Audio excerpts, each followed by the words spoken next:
안녕하세요. 유학고수TV 시청자 여러분들. 자, 오늘도 멤버분께서 질문을 남기셔서 읽어드려 보도록 하겠습니다. 자, 문장이 긴 관계로 한 문장 읽고 제가 코멘트 드려볼게요. 고수님 값진 조언들 항상 감사합니다. 현재 영국 5위권 내 대학에서 인공지능 학부로 전공하고 있고 향후 미국으로 석사 유학을 목표로 하고 있습니다. 여기서 컷해볼게요. 와, 정말 부럽네요. 왜냐면 영국에서 학부를 마치고 미국으로 대학원을 가다뇨. 이 완전 최고의 컨비네이션이에요. 최고의 컨비네이션. 근데 제가 영상에서 항상 말씀드리지만 제가 권장하는 방법은 사실 한국에서 학부 4년을 싸게 마친 다음에 그 다음에 미국으로 석박사 펀드 받아서 가라. 항상 이렇게 이제 얘기를 해드리죠. 그런데 그렇게 말씀드리는 이유는 이제 돈적으로 그게 가장 세이브되고 돈이 가장 안 드는 방법으로 미국에서 박사를 따는 방식이기 때문에 얘기하는 건데, 님 같은 경우는 영국으로 학부를 유학을 보내주시는 부모님을 가지고 계시다니, 님은 사실 굉장히 선택받은 사람이에요. 그래서 굉장히 부럽네요. 왜냐면 영국의 그런 학풍 속에서 학부를 마치고 미국으로 석박사를 간다는 거 굉장히 좋은 플랜입니다. 자, 왜 그러냐면 영국 문화는 미국 문화의 뿌리가 되는 그런 거기 때문에 그 미국 문화의 원천이라고 할 수 있는 영국에서 공부를 한 후에 경제적으로 굉장히 큰 대국인 미국으로 석박사를 가면은 굉장히 좋을 것 같아요. 제가 개인적으로 봤을 때 님의 플랜은 너무 훌륭합니다. 부러울 뿐입니다. 자, 근데 제가 한 가지 이제 굉장히 재밌는 얘기 해드릴게요. 왜 그렇게 생각하는지. 자, 실리콘밸리가 처음 생겼을 때 실리콘밸리에서 컴퓨터라는 게 막 이렇게 태동했을 때 있잖아요. 그때 초기에 컴퓨터라는 거, 그런 아키텍처를 개발했던 사람들이 대부분 영국 사람들이었어요. 영국에서 이민 온 사람들. 즉 영국인의 머리에서 나온 생각들이에요. 아시겠죠? 자, 그리고 대만에서 이민 온 사람들이 이제 트랜지스터 공정 개발에 미국에서 굉장히 많이 이제 기여를 하거든요. 그렇게 해가지고 대만 출신 이민자들이 이제 실리콘 공정 같은 거에 많이 기여를 하고, 영국에서 온 이민자들이 이 전체 컴퓨터 시스템 아키텍처를 잘 설계하고, 이렇게 해서 이제 실리콘밸리에서 컴퓨터가 탄생하는 거거든요. 그러니까 영국인들이 어떻게 보면 사람의 몸으로 치면 영국인들은 정신 세계를 만든 거고, 이제 대만 사람들은 이제 그 육신을 만들었다고 보면 되는 거예요. 근데 여기서 이제 굉장히 중요한 걸 깨달으셔야 돼요. 무슨 말이냐면 동양 사람들은 하드웨어, 즉 육체를 중요하게 생각하고, 서양 사람들은 정신 세계, 즉 소프트웨어를 중요하게 생각한다는 그 아주 큰 철학을 이제 깨달아야 되거든요. 그래서 하드웨어와 소프트웨어가 결합해서 그래서 이제 컴퓨터가 탄생을 하는 거예요. 그게 이제 미국에서 꼽히는 거죠. 동양과 서양이 멜팅팟이 잘 어우러져서 이제 미국에서 실리콘밸리가 꼽히는 거예요. 그러니까 요거를 잘 깨달으셔야 돼요. 자, 근데 님의 한글 실력을 봐서 한국인 같아요. 그렇죠? 지금 혹시 백인이 지금 한국말 잘해서 이렇게 글 쓰는 거 아니죠? 님은 한국인 같아요. 그러니까 님은 지금 그 동양인이잖아요. 동양인. 근데 영국에서 지금 정신세계를 지금 배우고 있는 거잖아요. 공부를. 굉장히 훌륭한 거예요. 훌륭한 생각이에요. 님 같은 사람이 미국 오면은 이제 굉장히 크게 꼽힐 수가 있습니다. 그래서 님에게 꼭 오늘은 특별 강의로 오늘 님에게 굉장히 많은 시간을 쏟아부을 거예요. 그래서 님이 꼭 배워야 되는 서구인들의 정신세계와 동양인들의 정신세계에 대해서 얘기해 드려 보도록 하겠습니다. 자, 일단 지금 플랜 자체는 굉장히 좋아요. 자, 근데 일단 그거는 이제 좀 이따 말씀드리고, 일단 님의 질문부터 일단 봅시다. 학부 졸업 논문으로 금융 더하기 인공지능 분야, 좀 더 자세히 말하면 기업의 근본적인 데이터를 시스템적으로 수집해서 인공지능이 처리하기 좋은 단계로 처리하는 토픽입니다. 금융 더하기 인공지능 쪽이 앞으로 전망이 어떨지 학생 입장에서는 식견이 별로 없다고 하시네요. 자, 그래서 그거에 대해서 좀 얘기를 해드려 볼게요. 자, 일단 미국으로 오게 되면은 미국은 전 세계 금융을 사실 지배하고 있죠. 지배하고 있어요. 그래서 그 달러화를 통한 전 세계의 패권을 유지하고 있죠. 그래서 미국에서 사실 저쪽 뉴욕 쪽에 월스트리트 쪽에서 슈퍼컴퓨터를 사용해서 인공지능 사용해서 금융 투자하는 게 굉장히 활발해요. 저도 사실 영입 제의를 받은 적이 있어요, 여러 번. 근데 저는 안 갔습니다. 왜 그러냐면 그런데 가게 되면 제 전공, 저는 사실 컴퓨터를 좀 개발하는 걸 하고 싶어가지고 좀 더 전공 쪽으로 좀 깊이 들어가고 싶었는데 월스트리트 쪽에 이제 취업하게 되면은 컴퓨터 개발 같은 게 하는 게 아니라 컴퓨터 인공지능 이용해서 전 세계 사람들의 트렌드를 분석해가지고 투자 정보를 뽑아내가지고 투자하는 거예요. 지금 님이 말하는 거. 자, 이걸 퀀트라고 합니다. 퀀트. 그래서 뉴욕 퀀트에서 저는 스카우트 제의 여러 번 받았는데 안 갔어요. 왜냐면 돈은 많이 주는데 엔지니어로서 어떤 전공을 살리는 게 아니라 어떻게 돈을 위해서 그 인공지능을 막 돌려가지고 돈 버는 법을 캐는 거라서 저는 별로라고 생각해서 안 가는데 지금 땅을 치고 후회합니다. 그때 제가 영입 제의를 받았던 게 거의 한 박사 마치고였으니까 제가 이제 그 GPGPU를 사용한 병렬 연산을 박사 때 전공해가지고 그거 전공했으니까 그 제 논문 보고 그 월스트리트에 있는 한 투자회사에서 제의를 받은 적이 있어요. 그래서 하는 인터뷰 해보니까 그 하는 일이 다 그거더라고. 인공지능 알고리즘 개발해가지고 뭐 투자 정보 뽑아내고 막 그런 건데 지금 님이 말하는 딱 이거예요. 저는 그게 그때 별로라고 생각했는데 지금 좀 후회가 돼요. 왜냐면 그래서 그 제가 실리콘밸리로 오는 게 아니라 월스트리트로 행을 택해가지고 그 GPU 병렬 연산 기능을 이용해서 전 세계 데이터를 머신러닝 해가지고 내가 금융 생성형 인공지능을 만들었었다면 지금 떼부자가 되지 않았을까라는 그런 상상을 해봅니다. 그러니까 사실 굉장히 전망이 좋은 거예요. 특히 미국 같은 곳, 전 세계 금융을 지배하고 있는 그런 곳에서 이제 있어야 되니까 굉장히 좋은 선택일 것 같은데 이제 그러기 위해서는 이제 미국 문화를 좀 알아야겠죠. 특히 금융계에서 일하려면 유태인들을 좀 알아야 돼요. 유태인들 좀 알아야 되고 그리고 미국 문화와 종교에 대해서 좀 이해가 필요합니다. 아시겠죠? 자, 그 다음에 님이 이제 그 뒤에 이제 뭐 펀드 같은 거 물어보셨는데 펀드는 솔직히 인공지능 쪽으로 대학원 간다면 걱정 안 하셔도 될 것 같아요.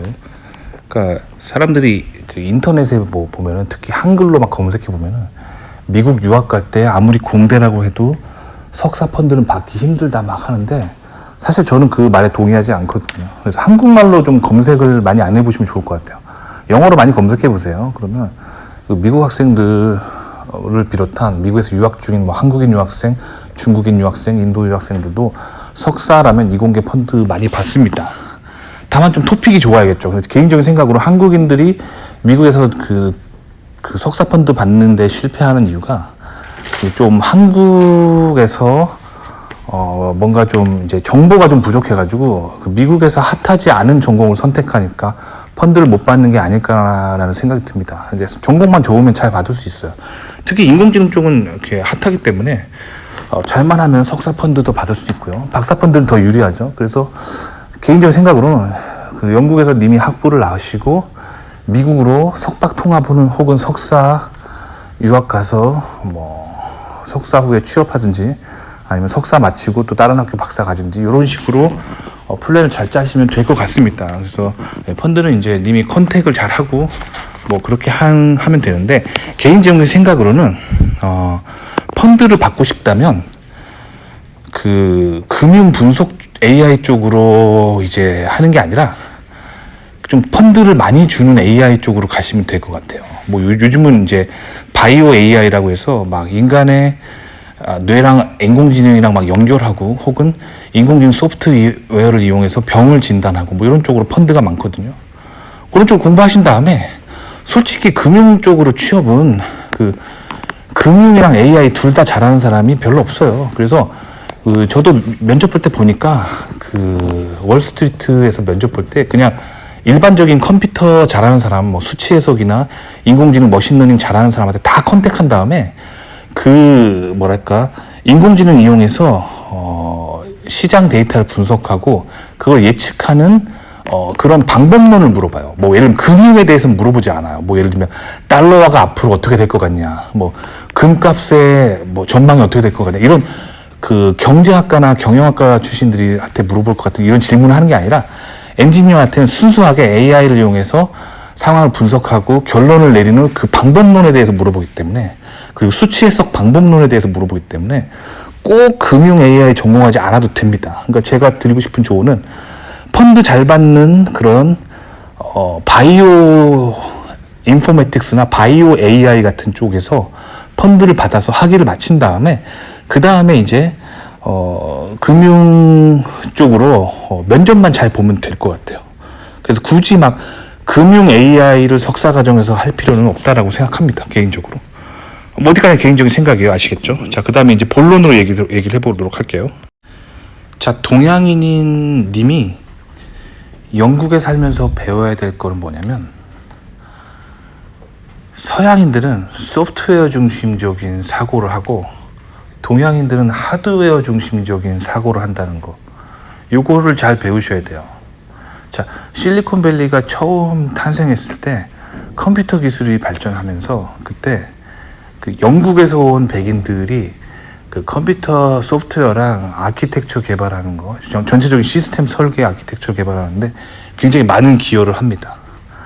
그리고 그거를 이제 구현하기 위한, 실리콘에 구현하기 위한 실리콘 공정은 대만에서 온 이민자들에 의해서 굉장히 많이 발전해요. 즉, 하드웨어는 동양인이 강하고 소프트웨어는 서양인이 강한 거예요. 자, 근데 지금 님이 한글 쓰는 그 수준을 봐서 님이 한국인이잖아요, 그죠? 백인인데 이제 한국말 되게 잘해가지고 댓글 남기신 건가? 아니죠. 그래서 님은 이제 동양인이잖아요. 그러니까 영국에서 제대로 그 영국인들의 그 소프트웨어 중심적인 사상에 대해서 그거를 이제 잘 배우시면 되는 거예요. 그럼 왜 영국인들은 소프트웨어 중심적인 사상이 발전하게 되었을까? 그거에 대해서 이제 잘 생각해 보시면 될 것 같아요.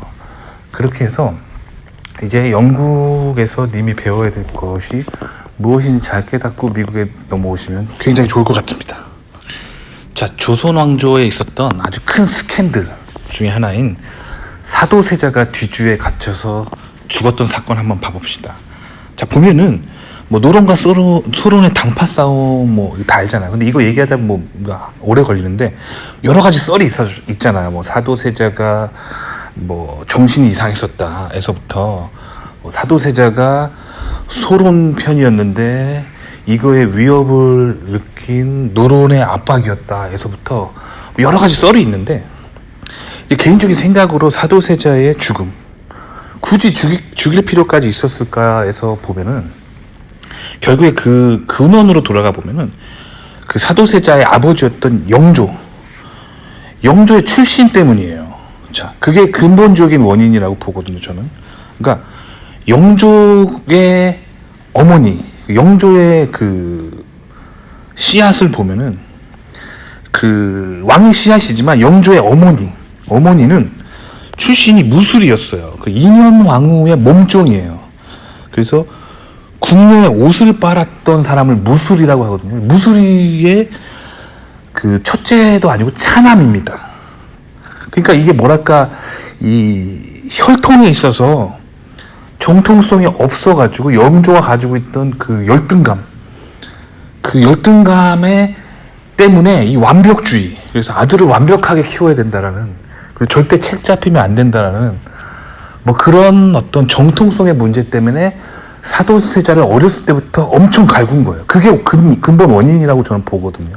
즉, 그 조선에서는 중요한 게 뭐냐면 이 혈통이에요. 하드웨어가 완벽해야 돼요. 엄마 아빠 둘 다 그 출신이 좋아야지만, 그래야지만 이게 뭔가 끝발이 있는 거예요. 이게 지금까지 이어져 내려오고 있잖아요. 지금도 말이에요. 한국에서는 이 사람의 혈통을 본다면 계보를 봐요. 그 사상이 아직도 남아 있어요.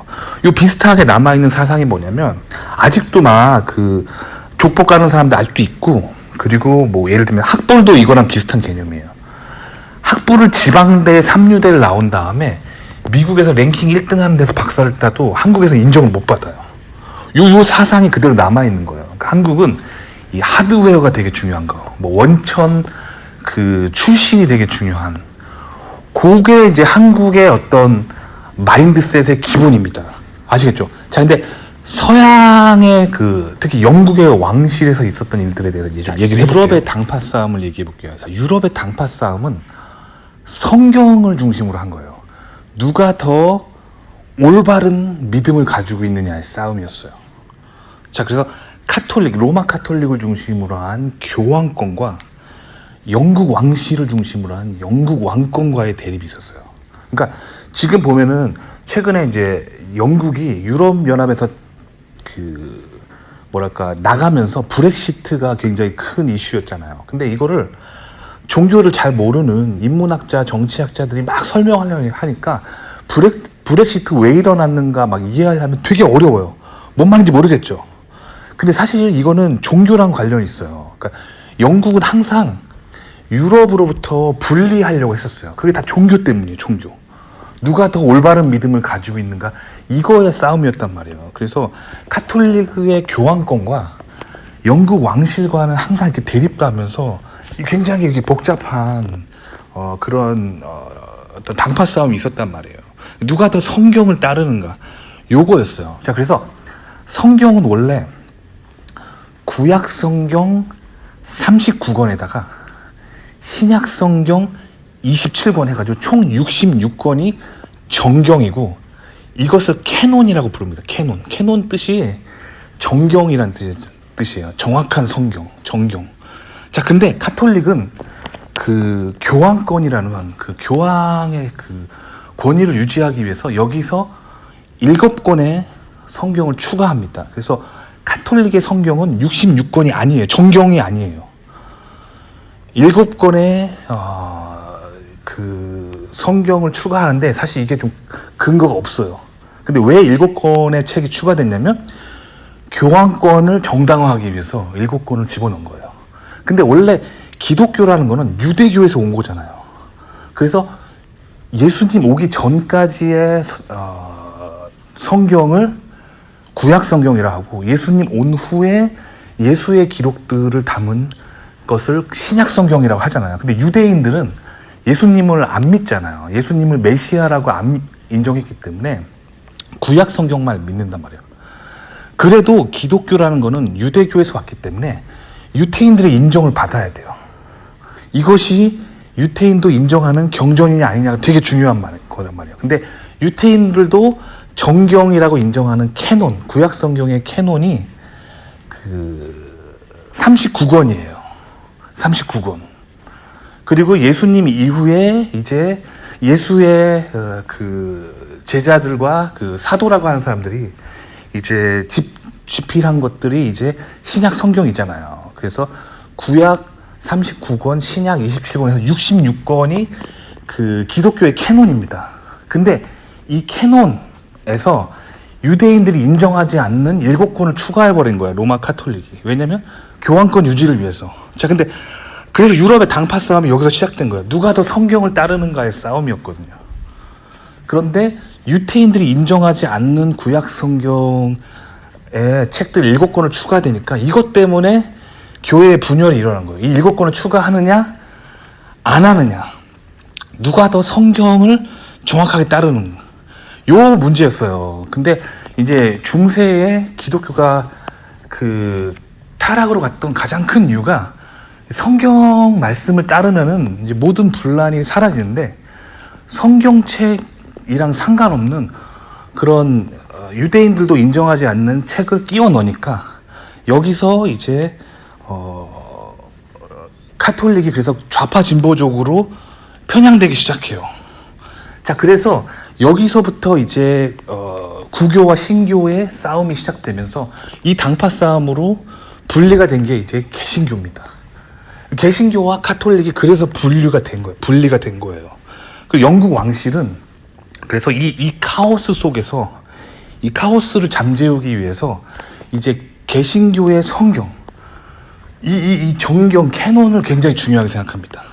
그래서 당시 이제 유럽의 카오스가 뭐였냐면 사람들이 다들 신앙심을 가지고 있는 거예요. 그래서 성경 말씀, 누가 더 성경 말씀을 따르는가, 즉 소프트웨어를 굉장히 중요하게 생각했던 사상이 유럽에 있었단 말이에요. 그래서 이 상황 속에서 이제 권세자들은 어떻게 사람들을 통치하려고 했었냐면, 그러면 그 사람들이 이렇게 소프트웨어를 중요하게 생각한다면 이 그들의 핵심 소프트웨어인 성경책의 번역을 왜곡시키면 사람을 마음대로 컨트롤할 수 있겠다라는 정치인들이 하기 시작해요. 그래서 원래 성경은, 구약 성경은 히브리어, 신약 성경은 예수의 제자들, 사도들이 쓴 거기 때문에 헬라어로 적혀 있어요. 근데 이 구약인 히브리어와 헬라어의 번역을 왜곡시킴으로써 그 유럽의 통치권자들은 민중을 컨트롤하려고 합니다. 그래서 정치는 항상 종교를 원하는 거야. 그런 상황 속에서 이제 영국의 제임스 1세가 1611년에 이거를 막기 위해서 어떻게 하냐면, 즉 그 교황권을 견제하기 위해서, 그러면서 그들로부터 영국을 구하기 위해서 어떻게 하냐면, 영국 최고의 학자들, 그 사람들을 동원해서 어떻게 하냐면 명령을 내려요. 왕명으로. 어떤 명령을 내리냐면, 성경, 구약 성경의 그 히브리어와 신약 성경의 헬라어의 원뜻에 가장 가까운 영어 성경을 편찬하라고 왕명을 내립니다. 그걸로 인해서 이제 이 당파 싸움을 종식시키고 교황권을 견제를 하는 거예요. 아시겠죠? 누가 더 성경을 따르는가, 이거를 굉장히 중요하게 생각했던 그 유럽인들. 그래서 성경 말씀을 가장 정확하게 번역한 킹 제임스 성경책을 편찬합니다. 킹 제임스 성경을 편찬한다는 게 영국 역사에서 굉장히 중요한 거예요. 영미 역사에서. 그래서 그걸로 인해서 개신교 세력이라고 하는 그 세력이 확고하게 서게 됩니다. 왜냐하면 성경 말씀에 가장 완벽하게 번역을 해버렸어요. 그러면 누가 토를 달 수가 없습니다. 정당성이 생기는 거예요. 그래서 개신교가 우뚝 설 수 있는 그 기반이 만들어지고 교황권으로부터 교황을 견제하게 되는, 그래서 카톨릭으로부터 그 세력으로부터 영국을 구하는 그런 일이 일어나게 되죠. 중세에는 굉장히 타락한 그런 카톨릭이 지배하고 있었던 그런 컬처 속에서 유럽을 구해냅니다. 그리고 성경 말씀대로 살자고 하는 그런 사상을 심어준 게 이제 제임스 국왕이고, 그게 킹 제임스 성경책입니다. 굉장히 중요해요. 그래서 지금 님이 영국에서 지금 유학했다고 하면서 킹 제임스 성경책 하나 안 갖고 있으면 영국을 이해 못하는 거예요. 영국의 영국됨, 영국이 유럽으로부터 분리됨, 그리고 그 영국인들이 미국으로까지 건너가서 미국을 세움, 그 모든 원동력은 성경책에 있고, 그 핵심이 되는 사상이 킹 제임스 성경책입니다. 1611년에 제임스 국왕이 편찬한 번역이 가장 완벽한 성경책, 그것입니다. 그거를 가지고 있으셔야 돼요. 아시겠죠? 자, 그래서 누가 더 성경을 따르는가, 즉 소프트웨어의 싸움을 했던 것이 서구인들입니다. 굉장히 중요한 거예요. 아시겠죠? 그래서 그 소프트웨어, 그 생각의 정통성, 누가 더 올바른 믿음을 가지고 있느냐의 싸움이었어요. 아시겠죠? 그렇게 해서 킹 제임스 성경의 편찬으로 인해서 청교도라고 하는 개신교 신앙이 생겨나게 됩니다. 청교도 신앙의 핵심은 인간이 뭐라고 말하든 그게 중요한 게 아니라는 거예요. 그거보다 신의 말씀, 그 정확하게 신이 우리에게 주는 그 생각, 그게 정확해야 된다는, 그래서 성서주의적인 생각이 여기서 탄생하게 됩니다. 그래서 그 백그라운드가 됐던 영미 사상을 묶는 그 영국과 미국인들의 그 사상의 근간이 되는, 그들의 정신세계를 하나로 통일하는 굉장히 중요한 이벤트가 됐던 사건이 킹 제임스 성경책의 편찬입니다. 자, 그래서 영국의 제임스 국왕은 킹 제임스 성경책을 편찬합니다. 그래서 완벽한 번역을 해버리기 때문에 킹 제임스 성경책보다 더 완벽한 번역의 성경책은 없어요. 그러니까 영어를 할 줄 아는 대중들이 이제 하나님의 말씀이 뭐였는지 정확하게 알게 되고 깨닫게 됩니다. 그게 제임스 국왕의 지지 기반이 됩니다. 그래서 이걸 이용해서 그 카톨릭의 교황을 견제합니다. 그래서 교황의 견제를 성공해요. 그래서 킹 제임스 성경책의 편찬으로 제임스 국왕은 영국과 프랑스, 아일랜드의 통치자가 됩니다. 그래서 이게 와습의 탄생입니다. 와습. 화이트 앵글로색슨 프로테스탄트. 자, 백인 앵글로색슨 계열의 개신교라는 세력을 거기서 일으키게 되는 거예요. 그래서 이게 결국에 나중에 이게 영국, 프랑스, 아일랜드를 중심으로 이제 킹 제임스 성경책 중심으로 이 모인 세력이 나중에 이제 이게 미국이랑 캐나다랑 호주로 뻗어나가가지고 이렇게 영미 문화권을 형성하게 되는 거예요. 그러니까 킹 제임스 성경책의 편찬은 굉장히 중요한 거예요. 그 영미인들의 역사에 있어서. 그리고 이 미국 개신교인들이 이제 한국으로 선교를 나가잖아요. 그래서 결국엔 한국 개신교도 뿌리가 됩니다. 한국인들은 화이트 앵글로색스는 아니죠. 하지만 이 프로테스탄트, 한국에 들어와 있는 프로테스탄트는 결국엔 영국이 뿌리예요. 영국. 킹 제임스 성경책. 그래서 그 아직도 그 한국에 좀 나이 많은 그 개신교인들은 그 킹 제임스 영문책을 가지고 있어요. 영문 성경. 이승만 대통령이 가지고 있던 성경책이 킹 제임스 성경책입니다. 아시겠죠? 자, 그래서 이렇게 영미 문화권을 통합하게 됩니다. 성경책 한 권으로. 그게 킹 제임스 국왕의 위대한 업적 중에 하나예요. 영미 문화권을 탄생시켰다는 거. 자, 그런데 이제 사람이 또 권력을 가지게 되면 이제 또 교만에 빠지게 되죠. 그래서 영국을 교황의 그 세력권으로부터 교황을 견제하고 영국을 지켰지만 이제 킹 제임스 국왕은 또 자기가 이제 그렇게 강해지니까 또 다른 교황이 되려고 합니다. 그래서 왕권 신수설이라는 걸 주장해요.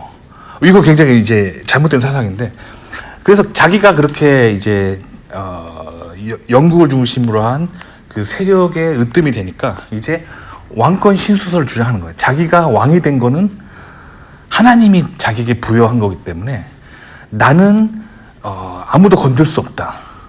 나의 왕권은 신으로부터 왔기 때문에 이제 의회도 날 건들 수 없고 법도 나를 통치할 수 없다 하면서 이제 자기가 짱이다 라고 하면서 본인이 이제 파라오가 되려고 합니다. 그렇게 이제 제임스 국왕이 위대한 업적을 이뤄놓고 이제 타락하기 시작해요. 자, 그렇게 되자 이제 영국의 의회는 제임스 국왕의 왕권 신수설을 당연히 반대하겠죠. 왜냐하면 영국인들이 가장 중요하게 생각하는 건 누가 더 성경적인 믿음을 가지고 있는가. 그러니까 실제로 영국인들은 제임스 국왕한테 충성했던 게 아니라 성경책에 충성했던 거예요. 하나님의 말씀에 충성했던 거예요. 그래서 그 구심점의 역할을 했던 게 제임스 국왕의 킹 제임스 편찬이었기 때문에 그 영국을 비롯한 와습들이 제임스 국왕을 따랐던 이유는 그가 성경적이었기 때문에 따른 거였는데, 나중에 왕권 신수설을 주장하면서 내가 또 뭐 신이 부여한 왕이다 하니까 이게 똑같은 교황이랑 똑같은 거잖아. 교황이 자신을 신의 대리인이라고 얘기하잖아.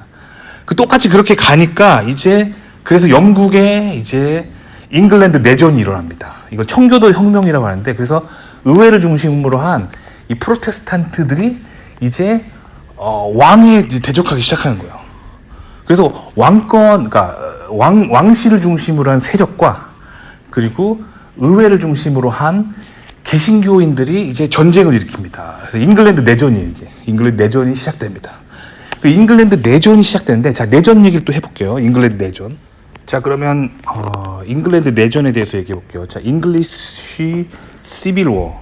자, 1642년에서 1651년 동안 있었던 잉글랜드 왕국의 왕당파, 왕에 충성하는 왕당파와 의회를 중심으로 한 그 개신교인들의 내전이에요. 자, 그래서 이 내전의 결과 그 왕이 처형됐어요. 찰스 1세가 처형되고 찰스 2세는 추방됩니다.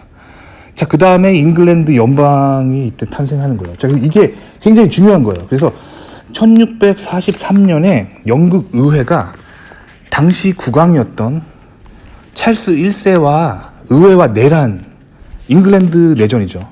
이거를 청교도 혁명이라고 불러요. 그래서 이 청교도인들의 그 성경에 대한 그 바른 믿음을 가지고 있는 걸 중요하게 생각하는 그 소프트웨어 전쟁인 거죠. 그게 이제 일어났던 거예요. 그래서 그 내란 중에 영국 의회가 어떻게 이제 이겼는지 보면은 영국 의회가 그 이 청교도 내란 중에 청교도 혁명이라고 하죠. 잉글랜드 내란 중에 영국 교회가 모든 교회가 공통으로 따를 수 있는 그런 성경이 말하고 있는 메시지의 핵심들 그것들을 표준으로 이제 세워버려요. 이거를 웨스트민스터 총회라고 합니다. 그래서 당시 잉글랜드와 스코틀랜드 교회의 모든 대원들과 그 정치인들이 다 모여가지고 그 중에서 이제 신학자들 중심으로 해가지고 웨스트민스터 성당이죠. 그러니까 이 성당은 카톨릭 성당이 아니라 이제 그 당시에 이제 개신교 교회를 이제 웨스트민스터 대성당이라고 불렀어요. 여기서 이제 5년간이나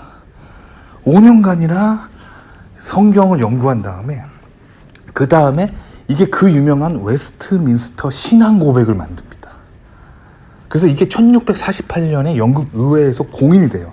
이게 왜 중요하냐면 이게 바로 미국의 청교도의 핵심 사상이고 이 문서들이 웨스트민스터 신앙 고백이 결국에는 미국으로 건너갈 때 청교도들이 들고 갑니다. 그래서 미국 장로교의 교회 표준 문서가 돼요. 그래서 그렇게 됩니다. 그리고 이 미국 장로교 선교사들이 또 한국으로 선교오면서 가지고 와요. 그래서 한국 장로교 교회의 표준 문서예요. 그러니까 웨스트민스터 신앙 고백은 이게 1643년에 있었던 그 잉글랜드 내란 중에 시작된 그리고 5년 동안 성경 연구에서 완성된 이게 개신교인의 어떤 표준을 만들게 됩니다. 굉장히 중요한 거예요. 아시겠죠? 개신교인이라면 다 알아야 돼요. 자, 그래서 영국에서 미국으로 이주해 온 청교도인들이 표준적으로 가지고 있었던 신앙의 어떤 척도가 웨스트민스터 신앙 고백이에요. 굉장히 중요합니다. 근데 이 웨스트민스터 신앙 고백의 핵심은 뭐냐면 그 유럽에서 있었던 모든 카오스 있잖아요. 그 모든 카오스를 통해서 그 유럽이 어둠으로 갔었던 그 근본 원인들에 대해서 이들이 곱씹으면서 어떻게 우리가 하나님 나라를 만들 것인가에 대해서 그 5년간 생각했던 거예요. 5년간. 그래서 그들이 내놨던 웨스트민스터 신앙 고백에 의하면 이 핵심이 뭐냐면 웨스트민스터 신앙 고백서 6항에 보면은 주 예수 그리스도 예수 그리스도가 교회의 머리라는 거예요. 그러니까 교회의 수장은 오직 예수 그리스도라는 거예요. 그래서 개신교인들은 그 하나님을 뭐라고 부르냐면 그래서 로드라고 부르는 거예요. 로드는 뭐냐면 중세 유럽에서 그 왕을 뜻하는 말이잖아요. 마이 로드라고 부릅니다. 그래서 자, 주 예수 그리스도 외에는 교회에 머리가 없다. 교회의 수장은 예수 그리스도라고 선언하는 거예요. 그리고 뭐라 그러냐면 교황이 아니라고 선언합니다. 웨스트민스터 신앙 고백. 자, 제 얘기가 아니에요. 웨스트민스터 신앙 고백서에 적힌 거 읽어드릴게요. 주 예수 그리스도 외에 교회에 다른 머리는 없다. 로마 카톨릭 교황도 결코 그 머리가 될 수 없다. 다만 적그리스도다. 굉장히 이게 충격적인 선언인데, 제가 한 말이 아닙니다. 웨스트민스터 신앙 고백에 의하면 카톨릭 교황은 적그리스도라는 거야. 적그리스도. 그리스도를 반대하는 거. 엔타이 크라이스트라는 거예요. 그리고 불법의 사람이라고 말합니다. Man of Sin이라고 얘기한 거예요. 그리고 멸망의 아들이래요. 그리고 교회 안에서 그리스도와 하나님이라고 일컫는 모든 것에 대적하여 자기를 높이는 자, 이렇게 교황을 선언하고 교황을 완전히 배제해버립니다. 그래서 개신교인들의 신앙의 핵심은 뭐냐면 성경과 나예요. 즉 하나님과 나의 1대1의 관계예요. 그 사이에 종교 시스템의 수장이 있는 게 아니에요. 그래서 그 카톨릭과 개신교의 차이가 뭐냐라고 묻는다면, 카톨릭은 교황을 중심으로 한 시스템이고 개신교는 교황을 무시하는 거예요. 그래서 카톨릭에서는 교황을 신의 대리인이라고 말하잖아요. 근데 개신교에서는 그 적그리스도의 화신으로 보는 거예요. 신과 인간 사이를 가로막는 자라고 보는 거예요. 이게 완전 다른 거예요. 그러니까 카톨릭하고 개신교는 전혀 다른 종교입니다. 다른 종교예요. 근데 잘 모르시는 분들은 이렇게 뭐 얘기하시는 분들 있잖아요. 카톨릭 다니시는 분들이 가끔 개신교인들한테 와서 나도 하나님 믿어 막 이렇게 하는데, 그것이 아니라는 거예요. 웨스트민스터 신앙 고백에 의한 개신교의 핵심은 뭐냐면 오직 예수님만이 메시아라는 거예요. 그게 핵심이에요. 그러니까 카톨릭과 개신교는 전혀 다른 종교입니다. 아시겠죠? 요거를 아는 게 되게 중요해요. 자, 그렇게 가고 있다는 거. 자, 이제 깨달으셨죠? 그래서 영국인들이 그렇게 소프트웨어, 즉 마인드셋이 중요하다고 생각하는 거야. 자, 육신은 이 땅 가운데 100년도 못 사는 이 땅 가운데 살면서 잠시 우리의 그 영혼이 담겨 있는 그런 껍데기라고 생각하고, 이 껍데기는 그래서 중요하지 않게 생각하는 거야. 이 껍데기는 죽으면서 이 땅에 버리고 가고 썩게 되는 거고, 중요한 거는 예수 그리스도를 믿는 그 마음이라는 거죠. 그래서 그게 영국인들이 생각하는 그 굉장히 핵심이에요. 아시겠죠? 그러니까 영국인들이 그래서 소프트웨어나 이 디자인, 아키텍처 이거를 되게 중요하게 생각하는 거야. 아이디어. 아시겠죠? 그리고 하드웨어는 이렇게 어디선가 그냥 가져오면 된다라는 생각을 가지고 있는 거야. 그 미국인들도 그렇게 생각하는 거야. 아시겠죠? 자, 이 사상을 좀 잘 이해해야 돼요. 자, 그래서 영국에 계시니까 엘리자베스 여왕 돌아가셨을 때 장례식 뭐 생중계로 봤을 거 아니에요. 그거 다시 한번 얘기해 드릴게요. 자, 그 장례식에 그 영국 연방 사무총장이 성경책을 들고 와서 그 낭독했죠. 다 아시죠? 그 까만 옷 입고 오신 분이 그 하셨잖아요. 뭐 잘 모르겠으면 다시 한번 그 영상 보세요. 그러면 그 고린도전서 15장을 그 장례식에서 읽어줬어요. 그때 읽었던 그 성경책이 바로 1611년에 킹제임스 국왕이 왕명으로 번역했던 킹제임스 성경책이에요. 이게 미국 개신교인들도 다 가지고 있고 전 세계의 개신교인들이 가장 많이 읽는 성경 버전이에요. 미국 개신교인들이 가장 많이 읽는 성경 버전은 킹제임스 성경책입니다. 그래서 이 장례식 때 이걸 읽어줬어요. 그래서 그 1611년에 제임스 1세에 의해 성공회와 장로교 학자 47명이 모여 번역하고, 번역 작업의 일부는 웨스트민스터 사원에서 이루어졌죠. 자, 그 성경 말씀 제가 한번 읽어드릴게요. 자, 고린도전서 15장인데 20절인데, 이제 그리스도께서 죽은 자 가운데서 다시 살아나셔서 잠자는 자들의 첫 열매가 되셨다. 사망이 한 사람으로 말미암았으니 죽은 자의 부활도 한 사람으로 말미암는도다. 자, 이걸 엘리자베스 여왕 장례식에 영국 연방 사무총장이 낭독한 거예요. 자, 의미가 굉장히 중요해요. 이 개신교 사상의 핵심을 담고 있어요. 자, 그리스도께서 죽은 자 가운데서 다시 살아나셨다는 게 의미가 뭐냐면, 이제 그가 신이라는 거예요. 그리고 세상의 모든 죄를 짊어지고 죽으셨고 부활하셨다는 거예요. 그리고 그래서 그 얘기를 하는 거예요. 자, 근데 사망이 한 사람으로 말미암았던 게 무슨 말이냐면, 그 에덴 동산에서 아담과 이브가 하나님이 먹지 말라고 한 선악과를 따먹었잖아요. 그걸로 인해서 사망에 이르렀다는 거예요. 사망에 이르렀지만 그 죽은 자의 부활도 한 사람으로 말미암는 거예요. 그러니까 그 인간의 타락을 회복시키기 위해서 예수 그리스도께서 오셨고, 그게 결국에는 예수 그리스도의 부활로 인해서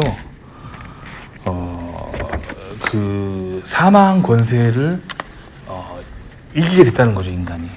자, 그래서 기독교의 경전에 의하면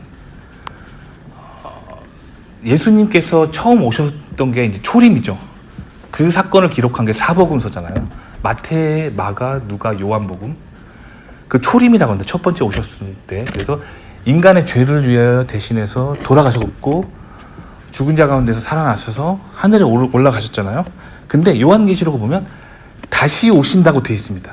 세컨드 커밍이 있다라고 얘기하고 있는 거예요. 그 세컨드 커밍, 예수 그리스도께 다시 오실 때 예수 그리스도를 믿고 죽은 자들은 무덤에서 일어나서 몸이 다시 살아나는 거예요. 그리고 예수님 다시 오실 때 이 땅 가운데 천년 왕국이라고 하는 왕국을 세워요. 이거 성경에 다 나와 있어요. 요한계시록에. 그래서 천년간 예수 그리스도의 실질적인 통치가 이 땅 가운데 이루어집니다. 그래서 세상의 악한 정부를 다 부수고 예수 그리스도께 재림하십니다. 그때 예수님을 믿고 죽었던 자들이 무덤에서 일어나서 예수님을 맞이한다는 거죠. 공중에서 같이 오시는 예수님을 맞이한다는 거죠. 이 휴거예요, 휴거. 그래서 그렇게 한 다음에 예수님과 이 땅 가운데 통치한다는 거죠. 천년 왕국. 그 다음에 천년이 지난 후에 이제 천국으로 모두 올라간다는 거죠. 그러니까 단순하게 예수님 믿으면 죽어서 천국 가는 게 아니라 죽은 다음에 천국을 가요. 그러다가 몸이 다시 살아납니다. 예수님 오실 때 이 땅 가운데서. 그래서 다시 이 땅에서 살게 돼요. 천년간. 천년이 끝난 후에 이제 예수님과 함께 천국으로 올라가는 거예요. 그리고 그때 이제 사탄 마귀는 이제 심판받고 사탄 마귀가 그때 끝나는 거예요. 그때까지 사탄 마귀는 이 땅 가운데 있으면서 우리를 괴롭히겠죠. 그렇습니다. 이게 이제 성경이 말하는 큰 스토리 라인이에요.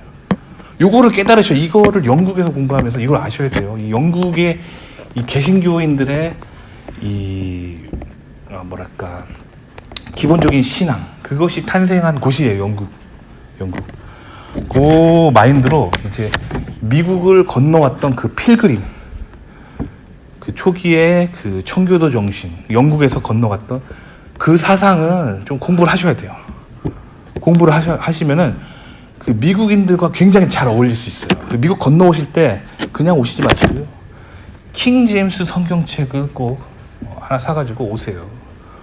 오시면서 건너오시면 미국인들과 그 미국에서 개신교 생활 하시면 아주 잘 적응해서 아주 잘 살 수 있습니다. 왜냐면 미국에 그게 뿌리고 그게 미국의 주류고 그것이 미국의 어떤 사상이고 전통이고 뭐 그런 거기 때문에 영국과 미국이 그래서 뗄래야 뗄 수 없는 관계예요. 그래서 미국의 뿌리는 영국이라고 하는 게 그건데 뉴스나 뭐 인문학에서 이 설명을 못 해줘. 왜냐면 항상 말씀드리지만 인문학자들이 대부분 종교를 몰라요. 아시겠죠? 그래서 영미 사상이 뭔지 영국에서 공부하시면서 그걸 잘 깨닫고 미국 건너오시면 미국에서 굉장히 잘 적응하실 수 있을 것 같아요. 자, 지금까지 하는 얘기 다 잘 들으셨죠? 자, 그래서 제가 드리고 싶은 말은 한국인이 아시아인이 이 백인들 사회에서 굉장히 큰 오해가 있거든요. 백인 사회에서 뭔가 조금만 섭섭한 일이 있어도 뭔가 이거 인종차별이다. 백인이 내가 동양인이기 때문에 인종차별하다 한다. 이렇게 생각하는데 그렇지 않아요. 그러니까 백인들은 인종, 즉 하드웨어를 가지고 우리의 몸이 백인이 아니기 때문에 우리를 싫어하고 그런 게 아니에요. 그러니까 아시아인으로서 백인 사회에서 느끼는 소외감은 인종, 즉 우리가 가지고 있는 육신의 하드웨어 때문이 아니에요. 그게 아니라 신앙 때문이에요. 그러니까 믿음이 좀 다른 게 이교도처럼 느껴지기 때문에 그 사람들이 문화적으로 종교적으로 좀 불편해하는 거예요. 처음에 이거를 저도 모르고 이제 처음에 백인들한테 둘러싸여 있을 때 저를 굉장히 좀 불편해하고 막 그런 거를 느끼면서 저는 이게 인종차별이구나. 내가 백인이 아니라서 쟤네들이 이렇게 나를 어색하게 생각하고 나를 이렇게 안 좋아하는 거 그렇게 깨달았거든요. 처음에 그게 아니에요. 백인들은 하드웨어 중심적으로 생각하지 않아요. 그러니까 인간의 육신을 가지고 육신의 뭐 피부 컬러가 다르기 때문에 제가 싫다 그런 생각하지 않아요. 그게 아니라 문화적으로 충돌하는 거예요. 그러니까 동양인으로서 지금 생각하고 하는 패턴이 좀 서양인과 다르기 때문에 그게 좀 어색해하는 거예요. 그럼 어떻게 이걸 극복하면 되냐면 미국에 가서 또 한인교회 다니면서 막 한인들하고 어울리고 막 그렇게 하면은 이거 극복 못해요. 어떻게 하면 되냐면 백인교회를 다니시면 돼요. 백인교회에서 백인들하고 똑같은 성경책 보면은 소프트웨어가 똑같아지는 거잖아. 같은 신앙, 같은 방식으로 같은 성경책을 읽으면, 그리고 같은 나눔을 하면은 이 사람들이 굉장히 좋아하고 편하게 생각해요. 그래서 전 백인 친구가 되게 많아요. 아시겠죠? 그리고 제가 궁금한 거 있을 때, 뭐 미국 문화에 대해서 궁금한 거 있을 때 백인 친구들한테 물어봅니다. 그러니까 미국의 역사에서부터, 미국 역대 대통령에서부터 다 알려줘요. 아시겠죠? 그러니까 하드웨어 때문이 아니라 소프트웨어 때문이 생기는 그런 어떤 껄끄러움을 자꾸 한국 사람들은 인종차별이라고 막 이렇게 오해하는 경향이 있어요. 특히 제가 이제 제 채널에도 그런 사람 많아요. 막 이렇게 굉장히 복음적이고 개신교인이 많이 사는 지역을 굉장히 막 이 사람이 인종차별 가득한 지역이다라고 막 저한테 얘기하더라고요. 아니에요. 그 지역은 개신교인들이 굉장히 많이 사는 지역이에요. 근데 어떤 구독자가 굉장히 복음적이고 개신교인이 많이 사는 밀집 지역에서 막 거기가 인종차별이 심하다고 느끼는 거예요. 아니라니까요.